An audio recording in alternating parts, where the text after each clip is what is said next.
দেখো বাবারা, আমি তোমাকে আবারও বলি, তোমার ঢাকা বিশ্ববিদ্যালয়ে ফার্স্ট হওয়ার টার্গেট না। এই টার্গেট যাদের আছে তারা আমার চ্যানেলে থাকিও না, চলে যাও।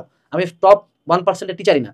তোমার টার্গেট হওয়া উচিত অনলি যে চান্স কিভাবে পাইতে পারি, এটা হলো তোমার প্রাইম টার্গেট। কারণ তোমরা 70% মানুষজনই হলো নর্মাল মানুষজন, মিডিয়াম ক্যালিবার মানুষজন। তোমাদের দিয়া ভাইয়া টাইনা টুনা চান্স হয়, নট টপ। সো 10% যে কঠিন কোশ্চেন সেটা পরে, আগে 90% যে ইজি কোশ্চেন এইটা পারো কিনা এটা দেখো।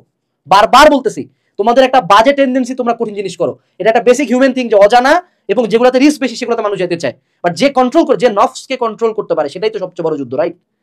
মনে রাখতে হবে, ভার্সিটি ইউনিটে কখনো এই জন্য কেউ চান্স মিস করে না যে সে একটা কঠিন কোশ্চেন পারে নাই। ভার্সিটি ইউনিটের চান্স মিস করার প্রাইম রিজন হলো এমন একটা কোশ্চেন যেটা সবাই পারছে কিন্তু তুমি পারো নাই, অর্থাৎ ইজি কোশ্চেনটা। একটা ভুল কোশ্চেন মিস করলে তুমি পিছিয়ে যাবা শুধুমাত্র ওই বিশ্ববিদ্যালয়ে যে টপ করবে একজনের পিছনে। কিন্তু তুমি যদি একটা ইজি কোশ্চেন মিস করো তাহলে তুমি মিনিমাম 20 থেকে 30 জনের পিছনে যাচ্ছ। সো চুজ ওয়াইজলি, যে তুমি শর্টকাটে ফোকাস করবা না বসে বসে আবার তোমার লরেন্স রূপান্তরের প্রতিপাদন করবা। It's completely up to you.